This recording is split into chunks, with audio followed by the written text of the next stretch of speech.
Good day, this is Dimitri Lascaris coming to you for Reason to Resist from Kalamata, Greece on October 10th, 2025. An Israeli reporter has published the signed ceasefire agreement between Hamas and Israel. Gilly Cohen of Israel's Kan news agency posted the main part of the agreement on X last night, and that part of the agreement consists of a single page. And here's what Cohen posted.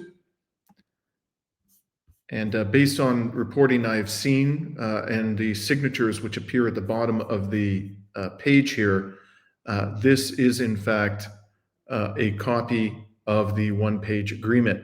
Now, I'd like to take you through this one-page agreement in detail because its precise terms are extremely important. But before I do that, be aware that this is not the entire agreement. Paragraph 3 makes reference to an attachment which sets forth the implementation steps for the introduction of humanitarian aid into Gaza. I haven't found a copy of that attachment yet. Paragraph 4 refers to a map, a very important map, which shows the lines to which Israel's genocide forces must withdraw upon the beginning of the process. Haven't found a copy of that map either.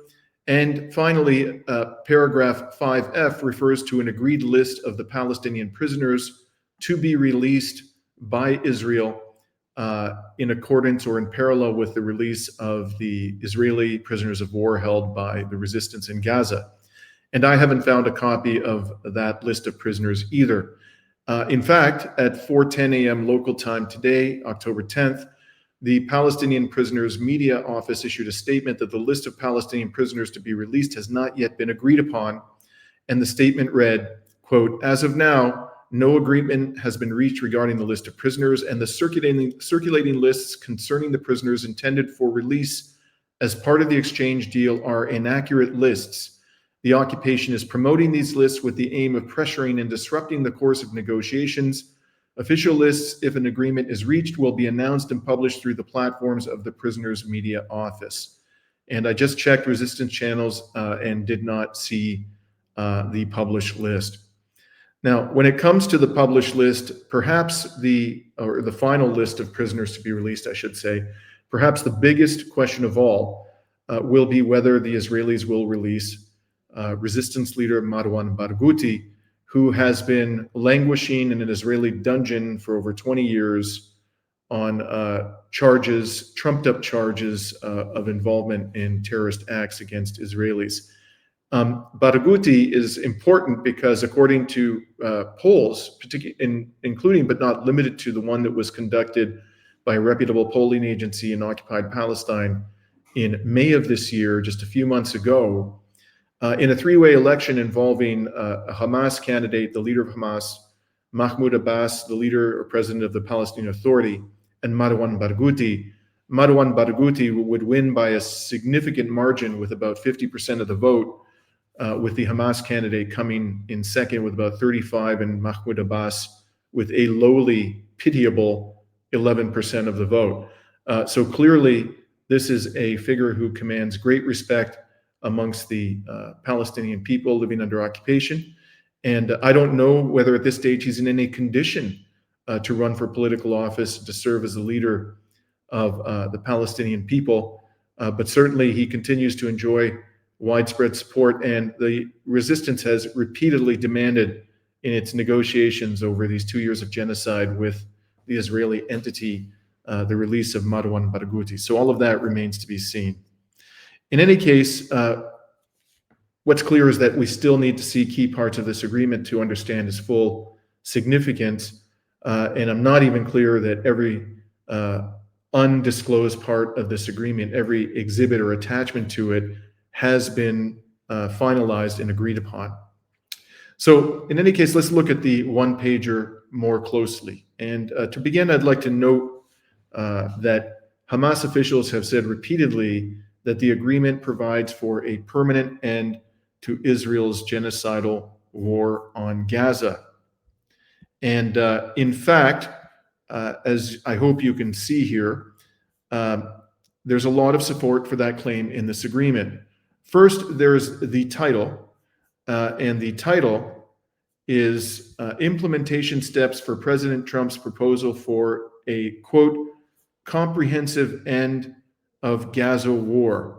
So the title certainly suggests that the purpose of this agreement is to bring a comprehensive end to the war, but there's much more than that. Paragraph 2 states, quote, "The war will immediately end upon the approval of the Israeli government," close quote. So here we're not talking about a suspension of the war. We're not talking about a pause of the war. We're not talking even about a temporary ceasefire. It says the war will immediately end. And according to Israeli media, Netanyahu's cabinet have approved the deal. They did so early this morning. And I'm going to come back to that, the whole question of how and in what circumstances it was approved by the Netanyahu cabinet. But before I get into that subject, I also want to point out that paragraph 2 of this agreement contains an important word. It says that upon approval of the agreement, all military operations will be suspended. So there they use the term suspended, but they do not use the word terminated. So the use of the word suspended suggests that under certain circumstances, military operations can be resumed. Those circumstances, if in fact that's what meant by the word suspended, they're not specified in this agreement, but I would assume that the circumstance in which the military operations may resume would only be where Hamas fails to comply with its obligations under the agreement. Now, in terms of the finality of Israel's military operations in the Gaza Strip, paragraph 4 contains another key statement. It says that the Israeli military, quote, "will not return," close quote, "to areas it has withdrawn from as per the attached map, quote, as long as Hamas fully implements the agreement," close quote. So again, there you have an explicit statement that it's only in circumstances where Hamas fails to comply with its part of the agreement that Israel may return to the parts of the Gaza Strip where it has withdrawn from. So this agreement clearly envisions a permanent withdrawal from certain parts of the Gaza Strip, although we don't know exactly which parts as of yet. Moreover, and this too is critically important, the agreement says nothing about the IDF's withdrawal from parts of the Gaza Strip that it will continue to occupy after the initial withdrawal. The agreement does not even contain an explicit commitment from Israel to negotiate in good faith for a complete withdrawal. Now, this may not be as important as it sounds on its face, because based on the reports I've seen, what Israel is withdrawing to is a narrow buffer zone around the perimeter of the Gaza Strip. And it's what is undertaken to do is to withdraw for the vast majority of the Gaza Strip. And as I say, this agreement explicitly provides that if Hamas complies with its end of the bargain, the Israeli military will not return to the parts of the Gaza Strip from which it is obliged to withdraw. Now, why doesn't the agreement provide that ultimately there will be a total withdrawal even from the buffer zone around the perimeter of Gaza?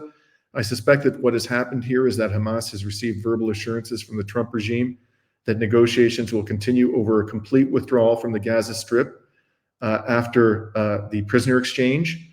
The question, of course, is whether those assurances are worth anything, and that, of course, remains to be seen. So in any case, and for the reasons I just cited, the agreement clearly envisions a permanent end to Israel's genocidal war on Gaza and a permanent withdrawal from the vast majority of the Gaza Strip. So if anyone claims that this agreement does not envision a permanent end to Israel's war in Gaza or a permanent withdrawal, then either they're lying or they simply haven't reviewed this agreement carefully or at all. Another key aspect of the agreement is, of course, the provision of humanitarian aid to the people of Gaza. Paragraph 3 provides for the, quote, immediate commencement of full entry of humanitarian aid and relief as determined in the proposal, and at a minimum consistent with the January 19, 2025 agreement regarding humanitarian aid, close quote. This raises the question of what Trump's 20-point proposal says about humanitarian aid. Well, there are two paragraphs in that proposal, and they read as follows, which concern humanitarian aid. And they read as follows. It's paragraph 7. Upon acceptance of this agreement, full aid will be immediately sent into the Gaza Strip. At a minimum, aid quantities will be consistent with that, with what it was included in the 19 January 2025 agreement regarding humanitarian aid, including rehabilitation of infrastructure, water, electricity, sewage, rehabilitation of hospitals and bakeries, and entry of necessary equipment to remove rubble and open roads. And paragraph 8 of the 20-point Trump proposal says, entry of distribution and aid in the Gaza Strip will proceed without interference from the two parties through the United Nations and its agencies and the Red Crescent, in addition to other international institutions not associated in any manner with either party. Opening the Rafah crossing in both directions will be subject to the same mechanism implemented under 19 January 2025 agreement, close quote. So the upshot is that under this agreement, this one pager, which I'm showing you on the screen here, the United Nations Relief Works Agency and other international agencies that are independent of Israel must be permitted to deliver humanitarian aid to the people of Gaza. This, of course, is important because the Gaza Humanitarian Foundation, as it's called, this beast that was established by Israel and the Americans several months ago, purportedly to deliver aid to the starving population of Gaza, turned out to be nothing but a tool for the mass murder of Palestinians seeking desperately needed humanitarian assistance. GHF assassins murdered more than 2,600 Palestinians at aid distribution points since GHF was established several months ago. The assassins also wounded more than 19,000 Palestinian civilians at these aid distribution points during those several months. So it is extremely important, needless to say, that independent humanitarian agencies assume responsibility for distributing aid to the people of Gaza. Now, as for the quantity of aid that will be allowed into Gaza under this agreement, the agreement says that the aid must, at a minimum, be consistent with the prior ceasefire agreement entered into on January 19th of this year. That agreement provided as follows. Israel would have to allow the entry of sufficient quantities of humanitarian aid, 600 trucks per day, of which 300 are for the north. Included in this were 50 fuel trucks, including the fuel necessary for operating the power plant, trade, and equipment needed for rubble removal, rehabilitation, and operation of hospitals, health centers, and bakeries in all areas of the Gaza Strip. Closed quote. Now, if Israel complies with that requirement, it would clearly result in a dramatic improvement in the humanitarian situation in the Gaza Strip. But let's recall what happened under the January ceasefire agreement. From the time it was agreed, Israel's genocide forces killed Palestinians on a near daily basis and substantially hindered the entry of humanitarian aid into the Gaza Strip. And in fact, this led to the suspension by Hamas of the release of hostages. And ultimately, the release of the hostages was resumed, but there was nearly a blow-up of the agreement at that point in time. And ultimately, once the resistance released the hostages it had agreed to release in the initial phases of that agreement, and the point came for Israel to withdraw as it had undertaken to do under the January 19th agreement from Rafah, Israel refused to withdraw, tore up the agreement, and started starving the civilian population of Gaza. The flimsy excuse that Israel offered for its killing of Palestinians while the January 19 agreement was in effect, its daily killing of Palestinians, and its hindrance of humanitarian aid, was that Hamas, it alleged, was violating the deal with delays in providing the names of hostages. Even if there were delays in providing the names of hostages, no sane person with an ounce of human decency would think that that justifies, killing Palestinian civilians as Israel did, or depriving them of desperately needed humanitarian aid. So the lesson here is that Israel will come up with any half-assed reason it can concoct to continue the killing and starvation of Palestinians. It remains to be seen whether that is something that will happen here and whether the Trump regime will allow Israel to do this again.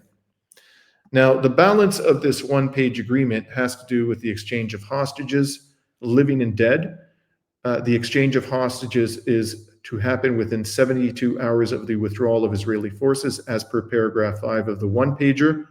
And as I've indicated, that withdrawal is being claimed by Israeli media to have been completed as of several minutes ago or a couple of hours ago.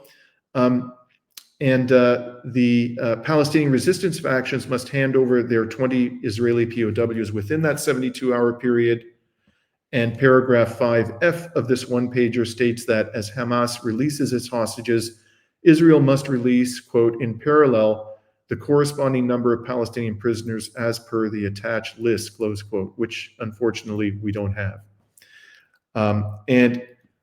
Not only do we not have them, we don't even know for sure that the list has been agreed upon, but Hamas has stated repeatedly that the lists consist of 1,700 prisoners from Gaza and 250 Palestinians serving life sentences. Now, there's one other aspect of this prisoner exchange agreement that is, in my view, particularly odious, namely paragraph 5G prohibits any public ceremonies or media coverage of the release of prisoners and hostages. Now, I can understand if Israel were demanding that there be no ceremonies involving the release, at least ceremonies in the Gaza Strip, involving the release of its POWs. But there's no conceivable justification for Israel demanding that there be no ceremonies or media coverage of the 2,000 or so Palestinians that are being released from its dungeons. Many of them, if not all of them, have been subjected to various levels and forms of torture and severe privation. There's no doubt that that will be apparent from their appearance and upon their release from prison. They will be asked about this. I'm sure that many of them will be anxious to tell the public and their fellow Palestinians what they endured under the brutalities of Israeli incarceration. And essentially, this prohibition on ceremonies and media coverage of the release of Palestinian prisoners can only be designed to do two things. And that is, first, impede the delivery of the truth to the public about what was done to those prisoners in jail. And secondly, to prevent the Palestinians from uniting in what is an important victory for the resistance, and sharing in a desperately needed moment of national unity and relief and joy at the release of their brothers and sisters from Israeli dungeons. Again, just another example of how the Israeli genocidal regime does everything within its power to prevent the truth of what it is doing to the Palestinian people from reaching those of us living here in the West. Now, it's a virtual certainty that when many of these prisoners are released, and I'm talking here about the Palestinian prisoners, ordinary Palestinians who are there at the moment when they are released or when they arrive in their communities will post videos on social media. And one must wonder, what heinous crimes will Israel commit when that happens? Will it claim that this constitutes media coverage and it's a violation of the agreement? Will they use that as an excuse to beat, jail, or even kill more Palestinians? Again, that is a question that remains to be resolved. Finally, this agreement is important for what it does not say. It does not say, unlike Trump's 20-point proposal, that the resistance must disarm. And in fact, it says nothing about disarmament at all. Now, Western media continue to this very day to report, without citing any credible, identifiable sources, that Hamas may be willing to agree to a complete or partial disarmament. By, for example, a partial disarmament might involve Hamas giving up its missiles but retaining its small arms. However, Hamas has consistently and emphatically denied those reports. And let me repeat, it would be the height of indecency for anybody to demand that Palestinian resistance factions disarm the lightly armed Palestinian resistance factions give up all of their weapons, their limited weaponry, while the perpetrator of this genocide, Israel, remains armed to the teeth. If anybody should be required to disarm first, it should be the perpetrator of genocide and not its victims. Now, returning to the one-pager, it also says nothing about the future governance of the Gaza Strip or the presence of foreign troops in Gaza or the departure of Hamas officials into exile. As for the issue of foreign troops in Gaza, Western media, including the New York Times, reported as follows this morning, and I'm quoting from the New York Times: "The United States is sending 200 troops to Israel to monitor the implementation of the ceasefire deal in Gaza," U.S. officials said Thursday. The official said U.S. Central Command will establish a civil military coordination center in Israel to provide security and humanitarian support. The U.S. troops will join soldiers from nations including Egypt, Qatar, Turkey, and the United Arab Emirates to provide oversight. The U.S. troops are not intended to go into Gaza, one of the U.S. officials said. So, assuming we're being told the truth here, that the coordination center will be in Israel and the troops will not go into Gaza, this is not intended to be an occupation force or a police force in Gaza. And even if it were, 200 troops would hardly be sufficient to the task. That number of troops is a pittance relative to the geographical size and population of the Gaza Strip. These 200 troops, in my view, might actually be a good thing for Palestinians, because Trump might have learned, based on the prior ceasefire agreement, that it's not wise to trust Netanyahu to observe the terms of these agreements, and perhaps Trump is sending the 200 soldiers to Israel to keep an eye on the delivery of humanitarian aid, maybe also to monitor what is going on in the Gaza Strip, from the border of the Gaza Strip, to see if there is any bombing, drone strikes, airstrikes, artillery shells falling on the Gaza Strip during the period where military operations are supposed to be halted. Again, we shall see what purpose these 200 troops will serve. The bottom line, my friends, is that the one-page agreement says nothing about the long-term issues confronting the Palestinian people, not even the reconstruction of Gaza, and does not even contain an explicit commitment to negotiate the longer-term and underlying issues. And in particular, the agreement says nothing about a Palestinian state. It also says nothing, not one word, about the West Bank, where Israel is also committing genocide, albeit at a lower level of intensity than in Gaza. So what is the ultimate significance of this agreement? In my view, if Israel complies with this agreement, it means a hell of a lot for the Palestinians, because that would result in a permanent end to the war on Gaza, a permanent withdrawal from much, if not all, of Gaza, and the provision of sufficient humanitarian aid to the people of Gaza, along with the release of nearly 2,000 Palestinian prisoners. These are vitally important developments to be welcomed by all people of conscience for the people of Gaza. But at the same time, even if Israel complies fully with the deal, the core underlying injustices of the occupation will persist, and no one would or should have the slightest faith in Israel to voluntarily address those injustices in a manner that is fair to the Palestinian people. So even if Israel complies fully with the deal, the core underlying problems will remain. Even worse, of course, Israel might simply flush the agreement down the toilet once it has its POWs back.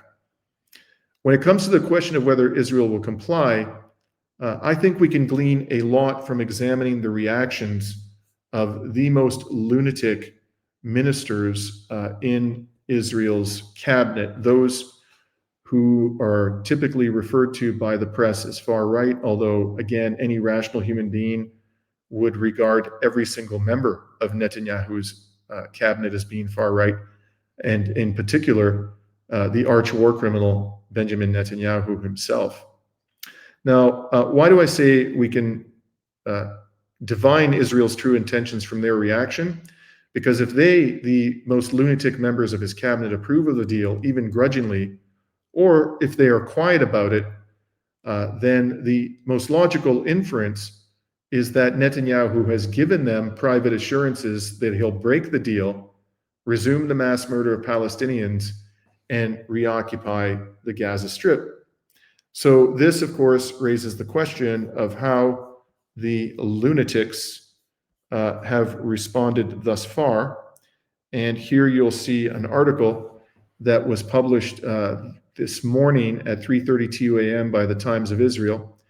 Gaza ceasefire takes effect as the government approves deal to free the hostages. The subheading there, most far-right ministers vote against agreement to halt fighting with Hamas. Kushner and Witkoff tell cabinet that IDF's bravery, yes, the latte sipping baby killers are being lauded for their bravery by Kushner and Witkoff. But they commend Netanyahu's difficult decisions and say that those decisions enabled the agreement. Now, the Times of Israel goes on and reports as follows. Netanyahu's office announced the approval of the deal, but did not immediately provide a vote tally, though the agreement was opposed by National Security Minister Itamar Ben-Gvir, Negev, Galilee, and National Resilience Minister Yitzhak Wasserloff, and Heritage Minister Amichai Eliyahu of the far-right Otzma Yehudit party. If I'm not mistaken, Eliyahu was the psychopathic lunatic who at some point during the genocide called for Israel to nuke Gaza. In any event, the Times of Israel article goes on and says far-right leaders have been critical of the deal, with Smotrich announcing on Thursday that religious Zionism would not vote in favor. Speaking with the Times of Israel, a party source said that it remained up in the air whether or not the far-right faction would bolt the government. Ben-Gvir had also announced ahead of the cabinet meeting that Otzma Yehudit would vote against the first phase of the deal, in which Palestinian prisoners will be released in exchange for all 48 Israeli hostages held in Gaza. So 48, I think, refers obviously not only to the 20 living POWs, but also the remains of 28 other captives who died in captivity. Now, what is my take on these revelations? I do draw some encouragement from them. Clearly, the most lunatic members of Netanyahu's cabinet are not being silent about this. They're not agreeing to it. Their opposition to it seems to be quite vigorous. But I'm a little bit troubled by the fact that none of them has announced a decision to bolt from Netanyahu's coalition. So I do remain suspicious on that basis, just on the basis of Israel's long and sordid history of violating ceasefire agreements, about whether or not Netanyahu will comply with this agreement, even substantially, let alone completely. So let's move on and let's talk about the all-important question of what the Trump is going to do to ensure Israel's compliance. Now, some are saying that Trump is serious this time about bringing an end to the war in Gaza because he desperately wants the Nobel Peace Prize. I understand that the winner of that Peace Prize is going to be announced today.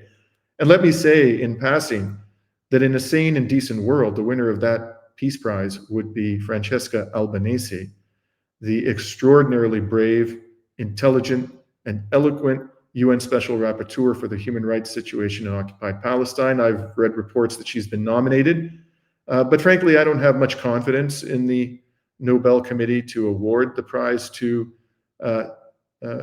Francesca Albanese, and it is not at all beyond them to award the prize to this psychopathic, bloodthirsty mass murderer, Donald Trump, because they've made similar, although perhaps not quite as egregious, decisions in the past, awarding the prize to people who had no right to claim or expect the Nobel Peace Prize, including, for example, the war criminal Barack Obama. And by the way, he was by no means the worst choice of the Nobel Committee. But I digress. The point I want to make here is I find it incredible, really, that the main motivation that Trump has for doing this deal is because he wants to win the Nobel Peace Prize. I do recognize that he is extraordinarily narcissistic and a megalomaniac. And I don't doubt for one second that he wants this Peace Prize and that he'd love to have this Peace Prize. But if he was so enamored of the Nobel Peace Prize, why did he allow Israel to tear up the agreement back in March and then begin to starve the civilian population of Gaza? Why has it taken until now for Trump to do anything to bring this horror to an end? Why did Trump allow Israel and enable Israel to launch a criminal war of aggression on Iran and even participate through the B-2 bombing of Iran's nuclear sites, a war crime in the war on Iran? Why did he wage war against Ansar Allah in Yemen? This doesn't sound like a person who seriously strives to, win the Nobel Peace Prize. Although, again, I say I would not at all be surprised if he would be very happy to have it, and I'm sure that he does covet the Nobel Peace Prize. But when it comes ultimately to the question of whether he has pressured and will pressure Israel to comply with this agreement, I think that really is going to be driven by other factors of a very self-serving nature, things that are much more important to the Donald than some prize from the Nobel Committee. For example, Donald Trump, if I were him, I would be deeply concerned about the midterm elections. Right now, Donald Trump's approval rating is very low. There are serious problems developing in the US economy. And most Americans, in fact, do not approve of Donald Trump's handling of the economy. And you'd think that that's one area where he would at least be able to have majority approval. They don't approve of much of anything at all that the Donald is doing. And let us recall that the Donald, one of the ways in which he secured a second term in the White House was to lie through his teeth about wanting to bring an end to America's wars and about wanting to prevent embroiling America in any new wars. He came into the White House and immediately began to involve America in new wars. And all of his rhetoric and all of the energies that he claimed to have invested in bringing an end to the Ukraine war have come to naught. Donald Trump is now fully on board with the enterprise of Ukraine. He said as much, with Ukraine trying to recapture all of its territory, which is a practical impossibility. He has been encouraging the Europeans to drastically increase their military spending and continue funding this war. Simply, all he's done with respect to the Ukraine war is try to reallocate the burden of funding it from the United States to Europe. But there's no indication whatsoever that Donald Trump is going to come anywhere close to doing what's necessary to bringing that war to an end. So basically, he has betrayed his base. He's betrayed his base, and this manifested itself, when Charlie Kirk, and there are credible reports of this, chastised Trump directly to his face for the war on Iran. So there are a lot of people, independents who voted for Trump, people who are Republicans, registered Republicans, and who voted for Trump, who are unhappy about the fact that Donald Trump has repeatedly betrayed his promise to be the president of peace. And if this genocide were to continue right up until the midterms, I have no doubt about the fact that Netanyahu is capable of carrying this on for years to come. As long as there is there are bullets in the guns of the Israeli military and bombs in the, aircraft bays of the warplanes supplied by the United States to the Israeli Air Force, they will continue to kill Palestinians in Gaza, in the West Bank, and then probably also in East Jerusalem and within the 1948 boundaries of Israel itself. And Donald Trump surely understands this. And he surely understands, I would think, because it doesn't take a rocket scientist to figure it out, that the longer that this bloodbath goes on, the more and more support he is going to lose from his base. And that will spell doom for him and the Republican Party in the midterms. Trust me, folks, the last thing that Donald wants is to lose control of the Senate and the House of Representatives. At this stage, given the way he has behaved, there's every reason to believe that he would be subjected to another impeachment proceeding, and that impeachment proceeding could succeed if the Democrats win enough seats in the House and the Senate. And the Donald surely doesn't want to have to face another impeachment proceeding. He's much more vulnerable now to impeachment than he was in the first term. He's basically, using the United States Constitution as toilet paper, running roughshod over the basic civil liberties of Americans, engaging in outrageous overreach of the executive powers of the president. So I think he must be quite concerned about this. And to me, that is probably the biggest point of pressure on Donald Trump to bring this slaughter to an end. His concern about the midterm elections. And of course, the Zionist lobby must be very concerned about the precipitous decline in American support for Israel. And there may be some powerful, influential Zionists behind the scenes who are prodding Donald to bring this horror show to an end, not because they care at all about any Palestinian lives, but because they care about American support for Israel. It is, after all, a matter of existential importance to the genocidal entity that the United States government continue to support it in every way imaginable.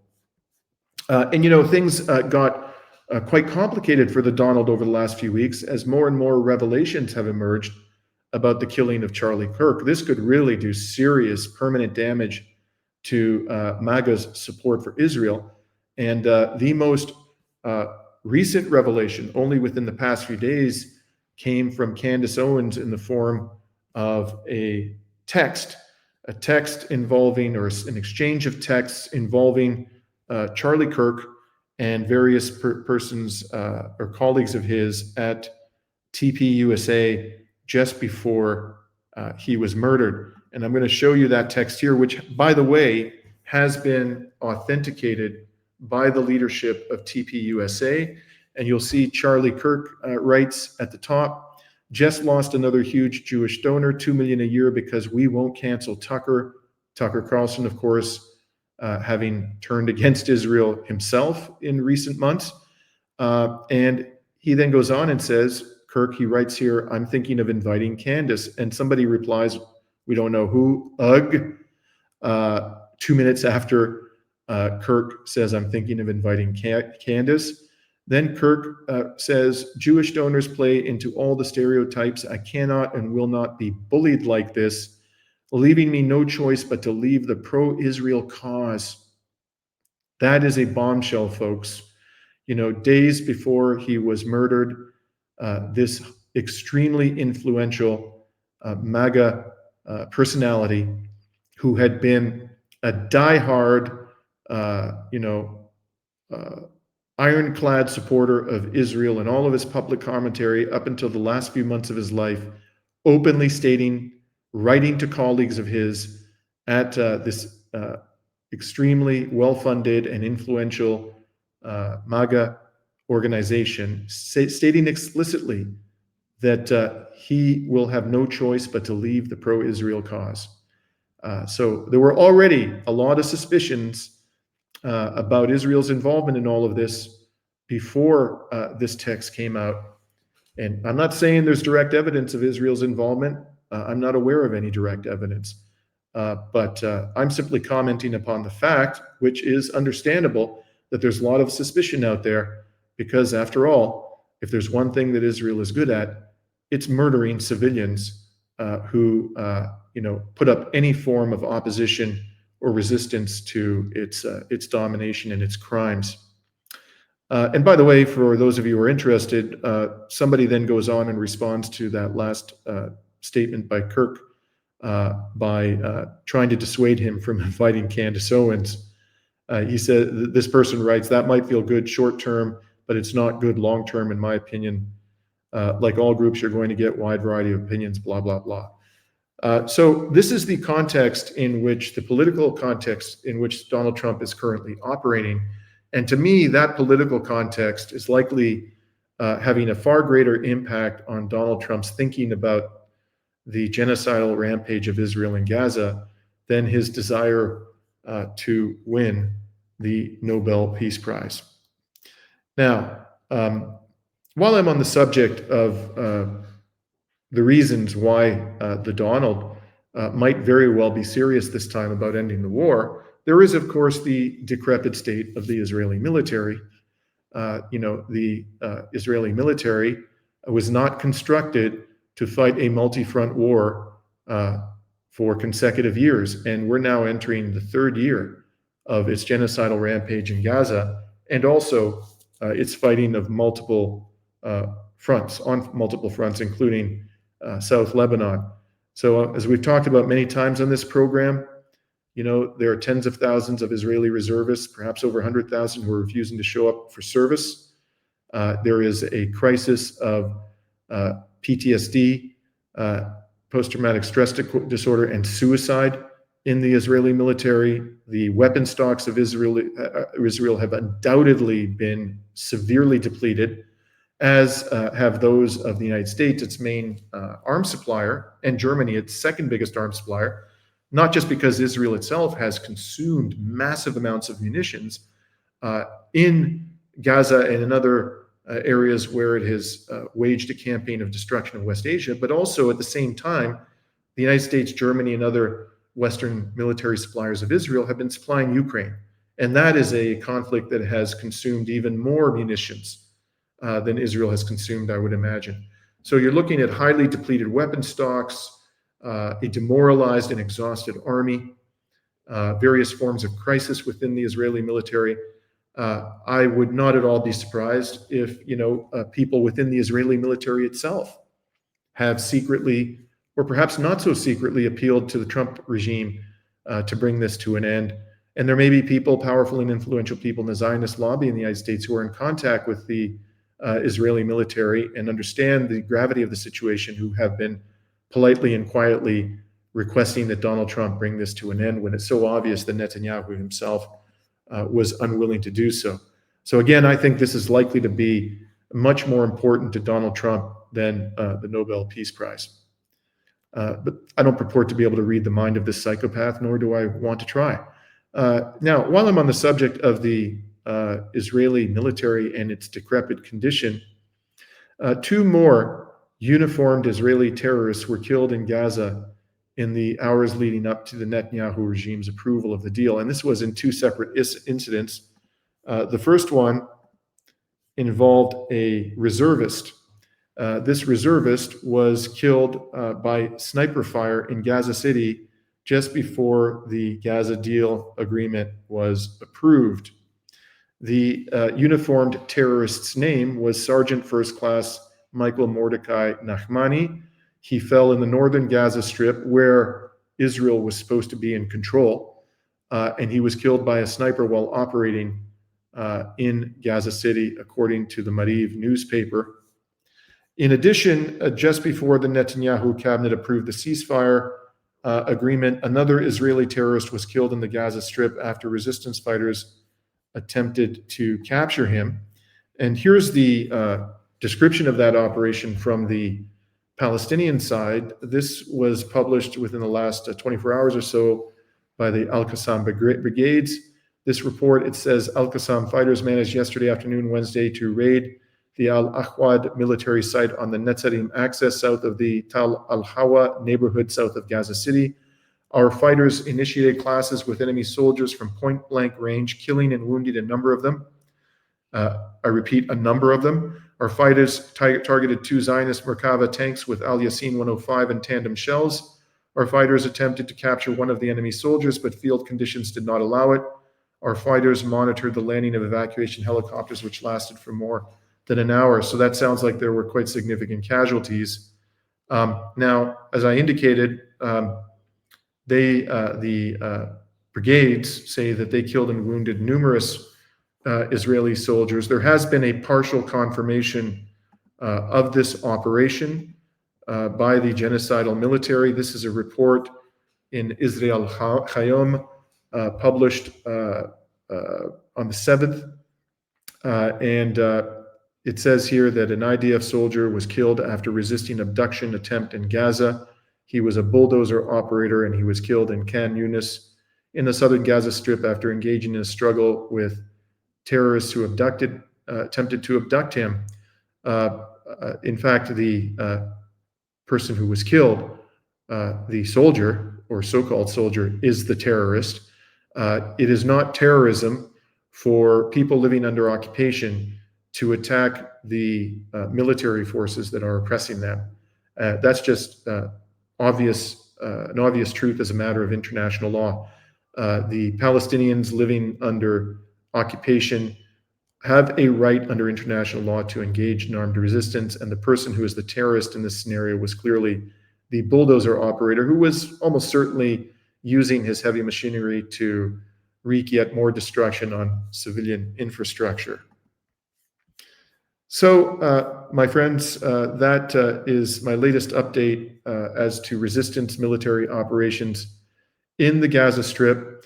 At the same time as this was going on, the resistance was continuing to inflict casualties on Israel's genocide forces. Israel was continuing the mass murder of Palestinian civilians in Gaza. From the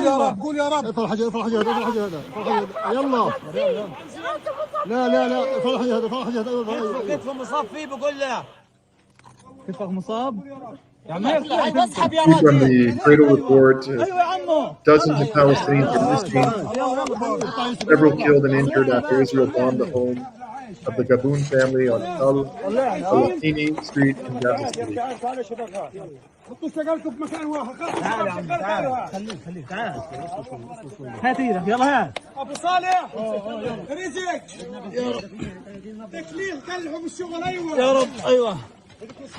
الله اكبر يوسف مرقنا مكانك طلع خلص 100% سيبه يا حموده. You can see there that appears to have been a child who was retrieved from the rubble, wounded, but fortunately alive. Who knows how many were killed in that murderous strike in Gaza City in the hours leading up to the Netanyahu regime's approval of the agreement. Now, on a happier note, after midnight today, the Israeli Army radio reported that the ceasefire went into effect overnight. Israeli Army attacks in the Gaza Strip have stopped, and the Army will soon complete its withdrawal to the Yellow Line. That was the claim of Israeli Army radio. However, there are, in addition, multiple reports on resistance channels of Israel's genocide forces leaving the Gaza Strip. And Israeli media reported just before I began this report that Israeli forces have withdrawn to the agreed upon line, meaning that the 72-hour countdown has begun. Finally, let me offer a perspective on what will happen if Israel does what it always has done and treats this agreement like toilet paper. Well, in my submission to you, my friends, that would put Israel in an even worse place than it is now, and it's already in a very, very dark place because it has used the fact that the resistance forces in the Gaza Strip have custody of Israeli soldiers. Of course, they're never described as soldiers in the Western media or by the political elites in the West or in Israel. They're always just simply referred to as hostages. There's no reference to the fact that they were serving in Israel's criminal military at the time that they were taken captive on October 7th. But let's put that detail aside for a moment. The fact is that the captivity of these 20 soldiers has been used repeatedly as an excuse by the Netanyahu regime to visit horrible suffering upon the civilian population of Gaza.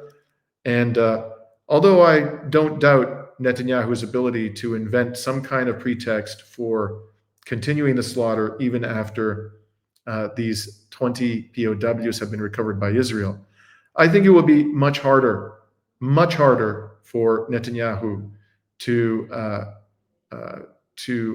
argue that the violence should be continued, particularly violence directing civilians, if these hostages have been returned or these POWs have been returned to Israel. In a sense, at a bare minimum, what's going to happen here, in addition to the release of Palestinian prisoners, which is in and of itself is very important, and even if this is just a temporary pause in the bombing of the people of Gaza, and even if the increase in humanitarian aid is substantial but temporary, those are certainly good things, important things, vitally important things for the civilian population of Gaza. But I think that in effect, by handing over the POWs, the resistance has situated itself more firmly on the moral high ground.